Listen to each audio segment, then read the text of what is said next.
नमस्कार बच्चों, आप अपनी पढ़ाई दिल लगाकर कर रहे हैं।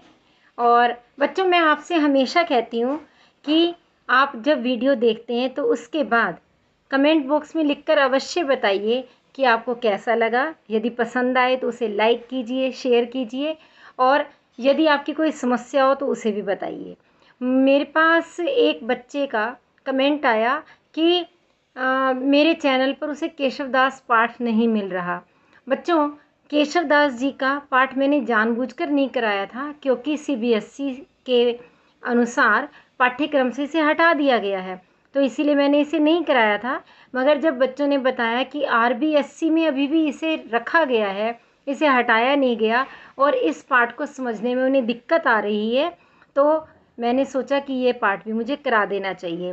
तो जिस जिस बोर्ड में अभी ये पाठ है, वे इस पाठ के काव्य खंड को अच्छे से समझना चाहेंगे, जो हमारे पाठ्य पुस्तक अंतरा भाग 2 में शामिल है। केशवदास जी के 3 छंद हैं, जो कि पहले तो पाठ्यक्रम में सीबीएसई के अनुसार भी थे। तो खैर, जो भी बच्चा मेरे चैनल को सब्सक्राइब कर रहा है वो मेरा विद्यार्थी ही है। यदि उसकी कोई भी समस्या, उसे हल करना मेरा उत्तरदायित्व है। तो इसीलिए मैं आज केशवदास की कविताएं समझाने जा रही हूँ। केशवदास जी, जो कि रीतिकाल के प्रसिद्ध कवि रहे हैं, आपको मालूम होगा बच्चों, रीतिकाल में 3 प्रकार के कवि हुए थे: रीतिबद्ध, रीतिमुक्त और रीतिसिद्ध। ये रीतिबद्ध कवियों में गिने जाते हैं, यानी इन्होंने रीति के अनुसार अपनी काव्य रचनाएं की। और रीति क्या थी? उस समय जो श्रृंगार पर अधिक रचनाएं की जाती थी, या फिर अपने आश्रयदाताओं की प्रशंसा की जाती थी, तो उसी कर्तव्य का निर्वहन करते हुए, उसी रीति को अपनाते हुए इन्होंने भी काव्य रचना की। और हमारे पाठ्यक्रम में जो इनकी रचनाएं शामिल हैं, वह है रामचंद्र चंद्रिका से लिए गए 3 छंद, जो कि क्रमशः दंडक, लक्ष्मण उर्मिला संवाद और अंगद, इन 3 शीर्षकों के अंतर्गत हमारे पाठ्यक्रम में रखे गए थे। सीबीएसई में तो पहले रखे गए थे, जो अब हट गए। हो सकता है आने वाले समय में वापस शामिल हो जाए, लेकिन जिनके पाठ्यक्रम में अभी भी ये पाठ है, वे तो इसे अवश्य ध्यान से पढ़ेंगे ही पढ़ेंगे। परंतु जिन बच्चों के पाठ्यक्रम से ये हटा भी दिया गया है, यदि वे भी इसको पढ़ेंगे तो उन्हें बहुत आनंद आएगा, क्योंकि ये बहुत ही मज़ेदार छंद है। बच्चों, जो पहला छंद है दंडक, इसमें केशवदास जी ने देवी सरस्वती की आराधना की है। एक तरह से सरस्वती के गुणों का बखान किया है, और उन्होंने ये बताने का प्रयास किया है कि देवी सरस्वती के तो गुण इतने अधिक हैं कि उनकी महिमा का वर्णन नहीं किया जा सकता। कारण ये कि जब तक उनके गुणों का बखान किया जाता है, इतनी देर में उनके गुण और अधिक बढ़ जाते हैं, उनका रूप कुछ और नया हो जाता है। और यही वजह है कि आज तक बड़े से बड़े तपस्वी, ऋषि, मुनि इत्यादि भी उनकी महिमा का पूरी तरह से बखान नहीं कर पाए। तो इसीलिए उनका रूप हर पल नया होता चला जाता है, तो उसका वर्णन करना संभव नहीं है। और जो दूसरा छंद है वह है लक्ष्मण उर्मिला से, जिसके अंदर उन्होंने पंचवटी की महिमा का चित्रण किया है। पंचवटी वह स्थान है जो नासिक के पास है, और वहाँ पर 5 वट के वृक्ष से संबंधित ये स्थल है, और इस स्थान पर ही सीता जी को रखा गया था। तो इस स्थान की महिमा कितनी अधिक है कि यहाँ पर जाकर लोगों के पापों की बेड़ियाँ कट जाती हैं, मुक्ति मिल जाती है। तो इस प्रकार से वर्णन यहाँ पर किया गया है। और जो तीसरा छंद है वह है अंगद शीर्षक के अंतर्गत, और उसमें मंदोदरी रावण को समझा रही है कि उन्हें श्री राम जी से वैर नहीं करना चाहिए। एक प्रकार से वह रावण को समझाते हुए श्री राम के ही गुणों का बखान कर रही है, श्री राम की महिमा का चित्रण करती है कि श्री राम में इतने अधिक गुण हैं कि रावण उनसे मुकाबला नहीं कर सकता, और इसीलिए उसे श्री राम से वैर छोड़कर और सीता जी को लौटा देना चाहिए। तो ऐसी बात जब वो समझा रही है, वह अंगद शीर्षक के अंतर्गत रखा गया है। इस प्रकार आप देखेंगे ये तीनों ही छंद भले ही अलग अलग विषय से संबंधित हों, परंतु तीनों वास्तव में हैं कहाँ से लिए गए? रामचंद्र चंद्रिका से। और आइए एक बार शुरू करते हैं इन पद्यांशों को समझना। पर उससे पहले यदि आपने चैनल सब्सक्राइब नहीं कर रखा है वो कर लीजिए, और यदि समझने के बाद आपको अच्छा लगे लाइक ज़रूर कर दीजिएगा। साथ ही अगर आपको ये पता चले कि अन्य किसी मित्र को भी यह पाठ समझने में परेशानी हो रही है तो उसे भी शेयर कीजिएगा। तो आइए शुरू करते हैं बच्चों। सबसे पहला पद्यांश है, बानी जग रानी की उदारता बखानी जाई, ऐसी मति उदित उदार कौन की भई, देवता प्रसिद्ध सिद्ध ऋषिराज तप वृद्ध, कही कही हारे सब कही न काहू लई, भावी भूत वर्तमान जगत बखानत है, केशोदास क्यों हूँ न बखानी काहू पे गई, पति बने 4 मुख, पूत बने 5 मुख, नाती बने 6 मुख, तदपि नहीं नहीं। अब हम इसकी सप्रसंग व्याख्या करते समय सबसे पहले देंगे संदर्भ। संदर्भ यानी यह कहाँ से लिया गया है। तो प्रस्तुत पद्यांश रीतिकालीन सुप्रसिद्ध कवि केशवदास जी द्वारा रचित रामचंद्र चंद्रिका से उद्धृत है, जो कि अंतराभाग 2 में दंडक शीर्षक के अंतर्गत संकलित है। और फिर अब आएगा प्रसंग, मतलब इसमें किस बारे में वर्णन होने जा रहा है। तो प्रसंग में हम बताएंगे, इन पंक्तियों में कवि ने संसार की महारानी देवी सरस्वती की महिमा का गुणगान किया है। अब इसके पश्चात करेंगे हम इसकी व्याख्या। व्याख्या के लिए हर शब्द का अर्थ ध्यान से समझना होगा। बानी जगरानी, बानी का अर्थ है वाणी यानी देवी सरस्वती, जगरानी जो कि जगत की रानी है, उदारता, उदारता यानी उनके उदार चरित्र का, बखानी यानी वर्णन, जाय यानी किया जाए, ऐसी मति, ऐसी बुद्धि, मति बोलते हैं बुद्धि को, उदित माने उदय हुई, उदार, उदार तो आप समझते हैं विशाल, कौन की भई किसकी हो पाई। यानी इन 2 पंक्तियों का अर्थ ध्यान से देखिए कि जगत की रानी देवी सरस्वती की उदारता का बखान किया जा सके, ऐसी उदार बुद्धि किसकी हो पाई है, किसकी ऐसी बुद्धि उदय हो सकी है, किसको ऐसी बुद्धि मिल पाई है कि वह इस संसार की रानी देवी सरस्वती की उदारता का बखान कर सके। देवता प्रसिद्ध सिद्ध ऋषिराज तपवृद्ध, कहीं कहीं हारे सब कहीं ना काहू लई। जितने भी देवता हुए हैं या प्रसिद्ध सिद्ध मुनि और ऋषिराज श्रेष्ठ ऋषि हुए हैं, तपवृद्ध विशिष्ट प्रसिद्ध तपस्वी, कहीं कहीं कह कह कर, यहाँ पर पुनरुक्ति प्रकाश अलंकार है, कह कह कर हारे सब, सब हार गए, कहीं ना काहू लई, लेकिन किसी से भी वो कही नहीं गई। क्या नहीं कही गई? देवी सरस्वती की महानता नहीं कही गई। दोबारा से देख लीजिए इस पंक्ति का अर्थ कि इस संसार में जितने भी देवता गण हुए हैं, प्रसिद्ध सिद्ध पुरुष हुए हैं या फिर श्रेष्ठ ऋषि मुनि हुए, वे सभी, और साथ ही तपवृद्ध और जो प्रसिद्ध उत्तम श्रेष्ठ तपस्वी हुए हैं, वे सभी कह कह कर हार गए, लेकिन सब कहीं न काहू लई, परंतु किसी से भी कही नहीं गई। यानी सबने भरपूर प्रयास कर लिया और देवी सरस्वती की महानता को वो पूरी तरह से वर्णन नहीं कर पाए। भावी भूत वर्तमान जगत बखानत है, केशोदास क्यों हूँ ना बखानी काहू पे गई। भावी होता है भविष्य, भूत यानी जो समय बीत चुका भूतकाल, वर्तमान जो समय इस समय चल रहा है। तो भविष्य में, भूत में और वर्तमान में अलग अलग तरह से वर्णन तो ये संसार करता ही है। जगत माने संसार, बखानत माने बखान करता है।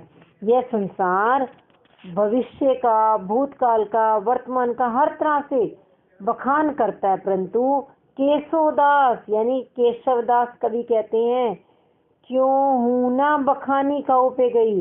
तो ये देवी सरस्वती की महिमा का बखान किसी से क्यों नहीं हो पाया, क्यों नहीं हो पाया, इसका कारण वे अगली पंक्तियों में स्पष्ट करते हैं।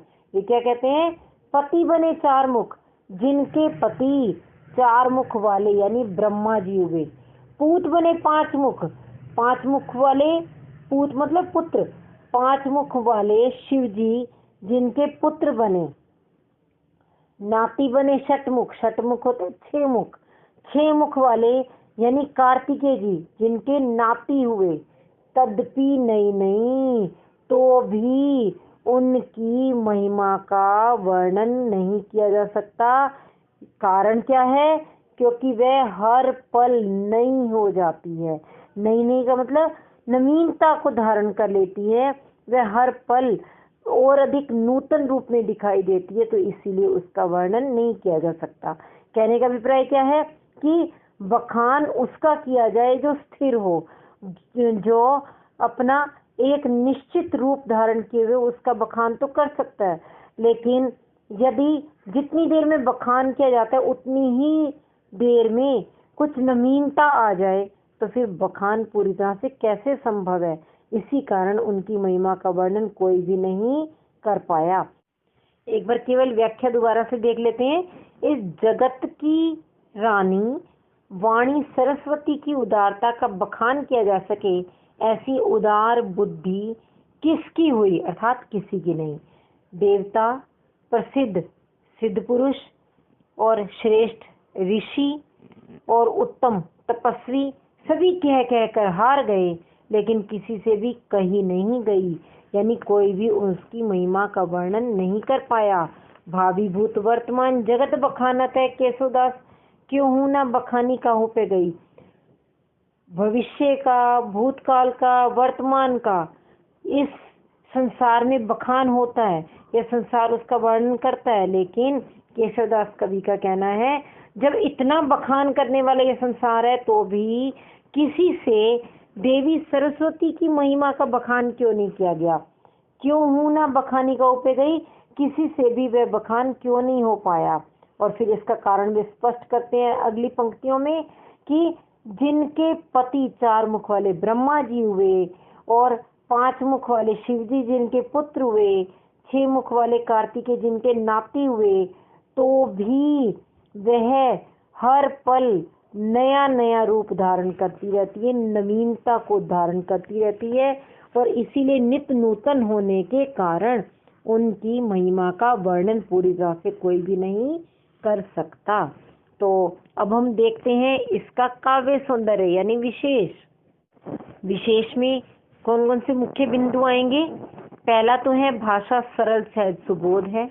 दूसरा संगीतात्मकता का गुण विद्यमान है, यानी इसे हम संगीत की तरह गा के भी बोल सकते थे, गेयता या संगीतात्मकता बताया जा सकता है बिंदु। और ब्रज भाषा का प्रयोग हुआ है। लक्षणा शब्द शक्ति है। शैली विषयानुकूल है और शांत रस है। कहीं कहीं वह नई नई में अनुप्रास और पुनरुक्ति प्रकाश अलंकार है, क्योंकि एक ही शब्द दो बार आ रहा है ना, तो इसीलिए पुनरुक्ति प्रकाश अलंकार हुआ। संस्कृत शब्दावली का प्रयोग हुआ है, जैसे कि तदपि, तपवृद्ध, षटमुख, ये संस्कृत के शब्द हैं। देवी सरस्वती की महिमा का गुणगान हुआ है। वाणी जगरानी और उदित उदार, भावी भूत, प्रसिद्ध सिद्ध में अनुप्रास अलंकार है। तो इस प्रकार ये इसके विशेष के जो बिंदु हैं, इनमें हमने भाव सौंदर्य और शिल्प सौंदर्य दोनों को शामिल कर लिया है। और इसमें ज़्यादातर यही कि यही सारे बिंदु ही प्रत्येक पद्यांश के अंदर रहेंगे, केवल उनमें अलंकार बदल जाएंगे तथा भाव सौंदर्य वाला जो बिंदु होगा वह भी अवश्य बदलेगा, बाकी सारे बिंदु सेम रहेंगे। आइए अब देखें दूसरा पद्यांश, जो कि लक्ष्मण उर्मिला शीर्षक के अंतर्गत संकलित है। सब जाति फटी दुख की दुपटी, कपटी न रहे जह एक घटी, निघटी रुचि नीचू घटी हूँ घटी, जग जीव जतिन की छूटी चटी, अग ओग की बेरी कटी बिकटी, निकटी प्रकटी गुरु ज्ञान घटी, चहु ओरनी नाचती मुक्ति नटी, गुण धूर जटी जटी पंचवटी। तो यहाँ भी सबसे पहले जो संदर्भ दिया जाएगा वह तो बिल्कुल वही है, समान है, जैसे हमने पहले वाले में बोला कि प्रस्तुत पद्यांश रीतिकालीन कवि केशवदास जी द्वारा रचित रामचंद्र चंद्रिका से उद्धृत है। वह अंतराभाग 2 में लक्ष्मण उर्मिला शीर्षक के अंतर्गत संकलित है। इसके पश्चात क्या आएगा? प्रसंग। यहाँ पर पंचवटी की महिमा का वर्णन किया गया है। पंचवटी कैसा स्थल है यह बताया गया है। और अब हम बढ़ते हैं आगे व्याख्या की ओर। व्याख्या में देखिए, सब जाति फटी, यानी सब तरह से जाती है। क्या जाती है? फट जाती है। दुख की दुपट्टी, दुपट्टी मतलब दुपट्टा, चादर। जहाँ जाने पर दुख की चादर, दुख का दुपट्टा हर तरह से फट जाता है, नष्ट हो जाता है। कपटी न रहे जह एक घटी, घटी मतलब घड़ी। जहाँ कपटी मनुष्य एक घड़ी के लिए भी अपने कपट के साथ नहीं रह सकता, धूर्त बनकर नहीं रह सकता, उसके मन का छल कपट तुरंत नष्ट हो जाता है। निघटी रुचि, नीचू घटी हूँ घटी। निघटी, निघटी का अर्थ होता है जो निर्लज हो, यानी यहाँ पर मृत्यु के लिए यह शब्द प्रयोग किया गया। नीचू का अर्थ है मृत्यु, रुचि माने रुचि, किसी विशेष विषय में आसक्ति होना। तो जहाँ मृत्यु जो निर्लज माना है मृत्यु को, यहाँ पर जहाँ निर्लज मृत्यु की रुचि भी घट जाती है और घटी, घटी का मतलब घड़ी भर के लिए भी नहीं रह पाती। और यहाँ देखिए बच्चों, घटी शब्द 2 बार आ रहा है। एक घटी का अर्थ है घट जाना, कम हो जाना, और दूसरे घटी का अर्थ है घड़ी, पल भर। जहाँ पर निर्लज मृत्यु की रुचि भी पल भर के लिए भी नहीं रह पाती और तुरंत घट जाती है। जग जीव जतीन की छूटी चटी, जहाँ जगत के जीवों की और जतीन मतलब यतियों की, सन्यासियों की।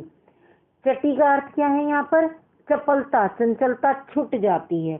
जहाँ इस संसार के जीवों की और यतियों की यानी सन्यासियों की भी चपलता तुरंत छूट जाती है।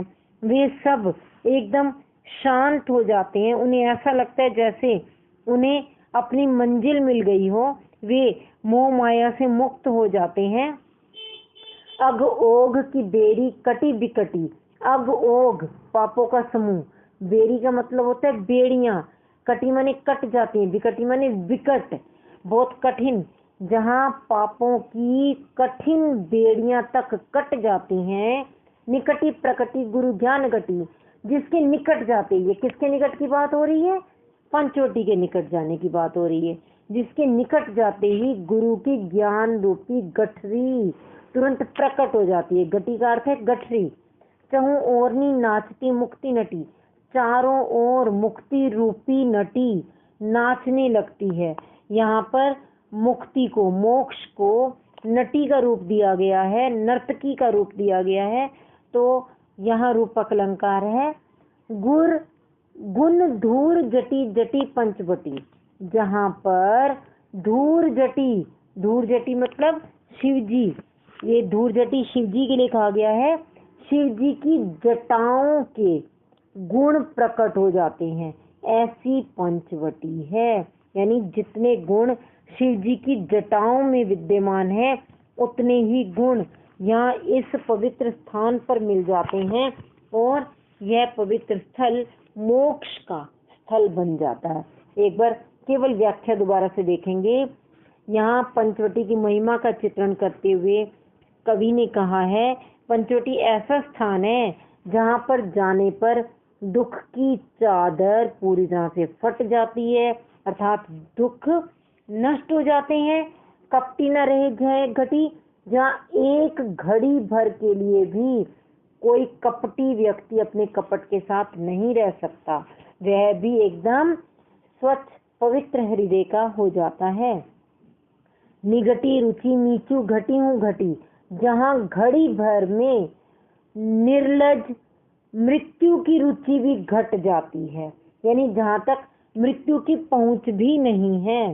जग जीव जतिन की छूटी छटी, जहाँ जगत के जीवों की और यतियों की, सन्यासियों की चपलता तुरंत छूट जाती है।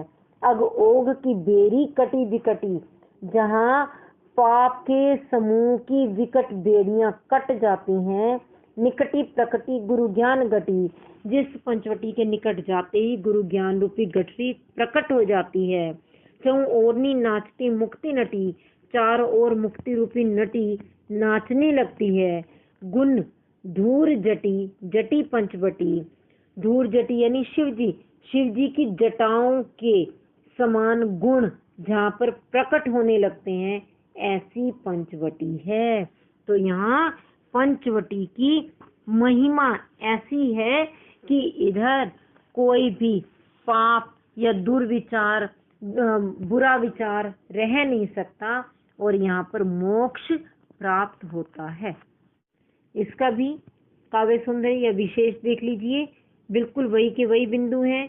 भाषा सरल सहज सुबोध है, संगीतात्मकता का गुण विद्यमान है, ब्रज भाषा है, लक्षणा शब्द शक्ति है, शैली विषयानुकूल, शांत रस है। और यहाँ पर यमक अलंकार आया घटी हूँ घटी में। कैसे? एक घटी का अर्थ है घट जाना, कम हो जाना, और दूसरी घटी का अर्थ क्या है? घड़ी भर। और आगे संस्कृत शब्दावली का प्रयोग भी हुआ है, जैसे चहूं, विकटी, जटी आदि। पंचवटी की महिमा का गुणगान हुआ है। कटी, विकटी, निकटी, प्रकटी, इन सब में पीछे टी दिखाई दे रहा है आपको, तो अनुप्रास अलंकार है। गुरु ज्ञान गटी मुक्ति नटी में रूपक अलंकार है। तो इस प्रकार सारे लगभग वही बिंदु हैं, केवल अलंकार बदले हैं। आइए तीसरा पद्यांश देखें, जो कि अंगद शीर्षक के अंतर्गत संकलित है। और इसमें किस बात का वर्णन है? यहाँ पर मंदोदरी अपने पति रावण को समझा रही है कि उन्हें राम जी के साथ कुछ भी वैर नहीं लेना चाहिए और इसीलिए सीता को वापस कर देना चाहिए। तो वह रावण को कैसे समझा रही है, इसी बात को यहाँ पर स्पष्ट किया गया है। व्याख्या देखते हैं। सिंधु तरियो उनको बनरा, तुम पे धनुरेख गई ना तरी, बांधोई बांधत सोना बन्यो, उन बारिदी बांधी के बाट करी। श्री रघुनाथ प्रताप की बात तुम्हें 10 कंठ न जानी परी, तेलनी तूलनी पूछी जरी न जरी, जरी लंक जराई जरी। तो यहाँ पर देखिए, सिंधु तरियो उनको बनरा, सिंधु माने समुद्र, तरियो माने तार कर, पार करके चले गए, तर गए, पार कर गए। बंदरा माने बंदर, उनके तो एक बंदर भी, बंदर कौन सा? यहाँ पर हनुमान जी का वर्णन है कि उनका तो बंदर तक भी सिंधु को, समुद्र को पार कर गया। और जबकि उसके मुकाबले तुम कितने कमजोर रह गए कि तुम पे धनुरेख गई ना तरी, तुमसे तो धनुष के द्वारा खींची गई एक रेखा तक नहीं पार की गई। यहाँ तरी का अर्थ क्या है? पार करना।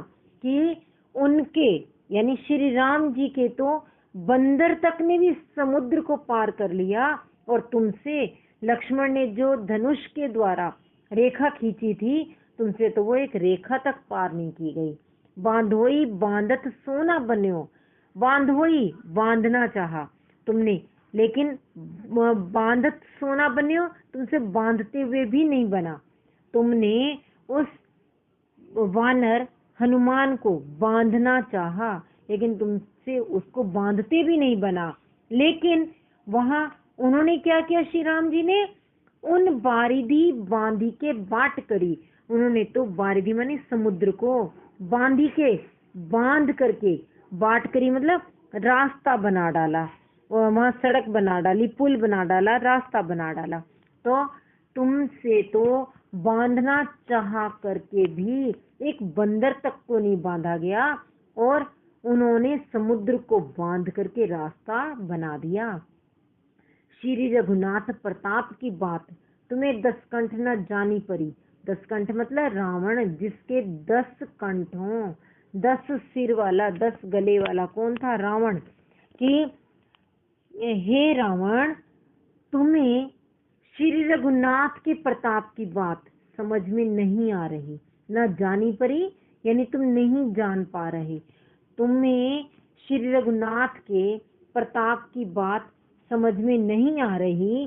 तेलनी तूलनी पूछी जरी न जरी, कि तुमने तो तेल में भिगो करके जो रुई को उसकी पूंछ पर लपेटा था, हनुमान जी की पूंछ पर लपेटा था ना, जरी ना जराई, और उस पर जरी भी थी।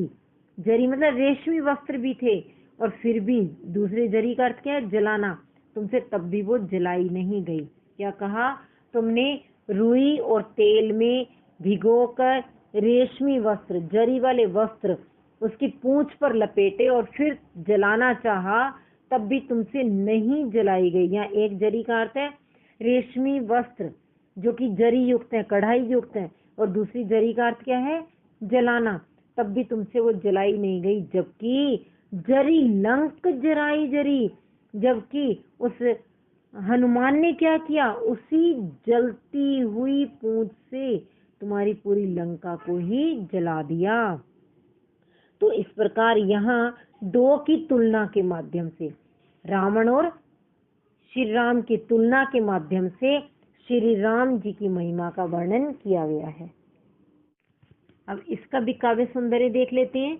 लगभग वही के वही बिंदु हैं। भाषा सरल सहज सुबोध है, संगीतात्मकता का गुण विद्यमान है, ब्रज भाषा का प्रयोग हुआ है, लक्षणा शब्द शक्ति है, शैली विषयानुकूल है, शांत रस है। जरी न जरी में यमक अलंकार है, क्योंकि शब्द 2 बार आया और अर्थ भी 2 बार निकल रहा है। एक जरी का अर्थ है कढ़ाई वाला जरीदार कपड़ा, रेशमी कपड़ा, और दूसरी जरी का अर्थ है जला देना। तो 2 बार शब्द आ रहा है और 2 ही बार अर्थ निकल रहा है, यमक अलंकार हुआ। और संस्कृत शब्दावली का प्रयोग हुआ है, जैसे 10 कंठ, बारिधि, सिंधु आदि। मंदोदरी द्वारा रावण को समझाने के साथ साथ राम की महिमा का गुणगान भी हुआ है। और बांधोई बांधत, बारिधि बांधी के, जराई जरी में अनुप्रास अलंकार है। मुझे आशा है कि आपको अब ये तीनों पद्यांश अच्छी तरह से समझ आ गए होंगे। यदि फिर भी कहीं किसी भी पंक्ति में, किसी भी शब्द के अर्थ में आपको परेशानी अनुभव हो रही हो, कुछ भी नहीं समझ आ रहा, तो आप उसके लिए मुझे कमेंट बॉक्स में लिखकर बता सकते हैं। मैं आपकी समस्या को दूर करने का प्रयास करूंगी। यदि आपने ये पद्यांश अच्छी तरह से समझ लिए तो प्रश्नों के उत्तर आप स्वयं ही दे पाएंगे। लेकिन फिर भी आपको लगता है कि प्रश्न उत्तर के लिए भी आपको वीडियो चाहिए, तो आप मुझे बताइएगा, ताकि मैं साहित्यिक परिचय और प्रश्नोत्तर पर भी एक अलग से वीडियो बना करके अपलोड कर दूंगी। तो ठीक है बच्चों, फिर मिलते हैं अगले वीडियो में। तब तक अपनी मेहनत जारी रखिए, खूब दिल लगा करके पढ़िए, और अंत तक आप इस वीडियो के साथ जुड़े रहे, इसके लिए आपका बहुत बहुत धन्यवाद।